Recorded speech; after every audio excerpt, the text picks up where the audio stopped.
പ്രിയമുള്ളവരെ, വചനജ്വാല 1375 ദിനത്തിലേക്ക് പ്രവേശിക്കുന്ന ഇന്ന് ജൂൺ 6 വെള്ളിയാഴ്ച എല്ലാവർക്കും സുന്ദരമായ ഒരു സുപ്രഭാതം ആശംസിക്കുന്നു. ഈശോയുടെ തിരുഹൃദയ വണക്കമാസം 6-ാം ദിവസത്തിലേക്ക് പ്രവേശിക്കുന്ന ഇന്നത്തെ വചനവായനയിൽ 135-ാം സങ്കീർത്തനം 1 മുതൽ 21 വരെയുള്ള തിരുവാക്യങ്ങളാണ് ശ്രവിക്കുക. കർത്താവിനെ സ്തുതിക്കുവിൻ, കർത്താവിനെ സ്തുതിക്കുവിൻ, കർത്താവിന്റെ നാമത്തെ സ്തുതിക്കുവിൻ, കർത്താവിന്റെ ദാസരെ അവിടുത്തെ സ്തുതിക്കുവിൻ. കർത്താവിന്റെ ആലയത്തിൽ ശുശ്രൂഷ ചെയ്യുന്നവരെ, ദൈവത്തിന്റെ ഭവനാങ്കണത്തിൽ നിൽക്കുന്നവരെ അവിടുത്തെ സ്തുതിക്കുവിൻ. കർത്താവിനെ സ്തുതിക്കുവിൻ, അവിടുന്ന് നല്ലവനാണ്. അവിടുത്തെ നാമം പ്രകീർത്തിക്കുവിൻ, അവിടുന്ന് കാരുണ്യവാനാണ്. കർത്താവ് യാക്കോബിനെ തനിക്കായി, ഇസ്രായേലിനെ തന്റെ അവകാശമായി തിരഞ്ഞെടുത്തു. കർത്താവ് വലിയവനാണെന്നും സകല ദേവന്മാരെക്കാൾ ഉന്നതനാണെന്നും ഞാൻ അറിയുന്നു. ആകാശത്തിലും ഭൂമിയിലും ആഴിയിലും അഗാധങ്ങളിലും കർത്താവ് തനിക്ക് ഇഷ്ടമുള്ളത് പ്രവർത്തിക്കുന്നു. ഭൂമിയുടെ അതിർത്തികളിൽ നിന്ന് മേഘങ്ങളെ ഉയർത്തുന്നത് അവിടുന്നാണ്.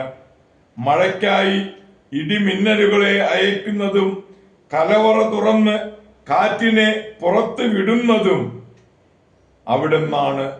അവിടുന്നാണ് ഈജിപ്തിലെ മനുഷ്യരുടെയും മൃഗങ്ങളുടെയും കടിഞ്ഞൂലുകളെ സംഹരിച്ചത്.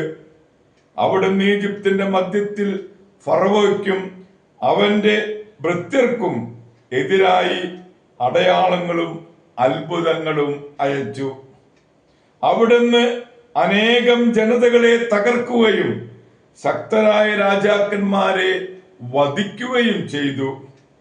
അമോര് രാജാവായ സീഹോനെയും ബാഷാൻ രാജാവായ ഓഗിനെയും കാനാനിലെ സകല രാജ്യങ്ങളെയും സംഹരിച്ചു. അവരുടെ ദേശങ്ങൾ തന്റെ ഇസ്രായേൽ ജനത്തിന് അവകാശമായി അവിടുന്ന് നൽകി. കർത്താവേ, അങ്ങയുടെ നാമം ശാശ്വതമാണ്. കർത്താവേ, അങ്ങയുടെ കീർത്തി തലമുറകളോളം നിൽക്കുന്നു. കർത്താവ് തന്റെ ജനത്തിന് നീതി നടത്തിക്കൊടുക്കും. തന്റെ ദാസരോട് കാരുണ്യം കാണിക്കും. ജനതകളുടെ വിഗ്രഹങ്ങൾ പൊന്നും വെള്ളിയുമാണ്, മനുഷ്യരുടെ കലവേലകൾ മാത്രം. അവയ്ക്ക് വായുണ്ട്, എന്നാൽ സംസാരിക്കുന്നില്ല. അവയ്ക്ക് കണ്ണുണ്ട്, എന്നാൽ കാണുന്നില്ല. അവയ്ക്ക് കാതുണ്ട്, എന്നാൽ കേൾക്കുന്നില്ല. അവയുടെ വായിൽ ശ്വാസമില്ല. അവയെ നിർമ്മിക്കുന്നവർ അവയെ പോലെയാകട്ടെ. അവയെ ആശ്രയിക്കുന്നവരും അതുപോലെ തന്നെ. ഇസ്രായേൽ ഭവനെ കർത്താവിനെ വാഴ്ത്തുക. അഹറോന്റെ ഭവനമേ കർത്താവിനെ വാഴ്ത്തുക. ലേവിയുടെ ഭവനമേ കർത്താവിനെ വാഴ്ത്തുക. കർത്താവിന്റെ ഭക്തരെ കർത്താവിനെ വാഴ്ത്തുവിൻ. ജെറൂസലേമിൽ വസിക്കുന്ന കർത്താവ് സിയോനിൽ വാഴ്ത്തപ്പെടട്ടെ. ദൈവത്തിന്റെ തിരുവചനമാണ് നാം ശ്രവിച്ചത്. പ്രിയമുള്ളവരെ, ആഗോള കത്തോലിക്ക സഭയിൽ ഇന്ന് മെത്രാനായ വിശുദ്ധ നോബർട്ടിനെ അനുസ്മരിക്കുന്ന പൊൻസുദിനമാണ്. പഠനത്തിൽ സമർത്ഥനായ ഒരു രാജകുമാരനായിരുന്നു നോബർട്ട്. സുഖലോലുപതയിൽ ജീവിച്ച റോബർട്ട് 5-ാം പട്ടം സ്വീകരിച്ചതിന് ശേഷം തിരികെ പോന്നു. ലൗകികായതയിൽ ജീവിക്കുമ്പോൾ കുതിരപ്പുറത്തു നിന്നും വീഴ്ത്തുകയും 2 മണിക്കൂർ അബോധാവസ്ഥയിലാവുകയും ചെയ്തു. തുടർന്ന് കർത്താവിന്റെ അരുളപ്പാടനുസരിച്ച് മൗനവും ഏകാന്തവാസയും പ്രാർത്ഥനയും ധ്യാനത്തിലും കഴിഞ്ഞു.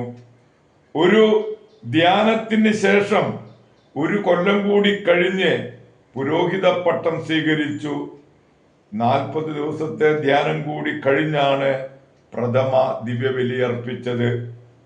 തന്റെ സമ്പാദ്യം മുഴുവൻ ദരിദ്രർക്ക് കൊടുത്ത് തനിക്ക് സ്വന്തമായി സുവിശേഷം പ്രസംഗിക്കാൻ അനുമതി വാങ്ങി തിരുവോസ്തിയോട് വളരെയേറെ ഭക്തിയുണ്ടായിരുന്നു. തിരുവോസ്തി കയ്യിലെടുത്തിട്ടുള്ള ഫോട്ടോയാണ് ഇദ്ദേഹം സാധാരണമായി നാം കാണാറ്. മെത്രാനായി 53-ാം വയസ്സിൽ ആർച്ച് ബിഷപ്പായി, തുടർന്നാണ് അദ്ദേഹം ദിവംഗതനായത്. പ്രിയമുള്ളവരെ, വിശുദ്ധ നോബർട്ടിന്റെ മധ്യസ്ഥം യാചിച്ച് ഈ നല്ല ദിവസത്തിലേക്ക് നമുക്ക് പ്രവേശിക്കാം. എല്ലാവർക്കും നല്ല ഒരു വെള്ളിയാഴ്ച ദിവസം ആശംസിക്കുന്നു. ദൈവം നമ്മെ ഓരോരുത്തരെയും സമൃദ്ധമായി അനുഗ്രഹിക്കട്ടെ.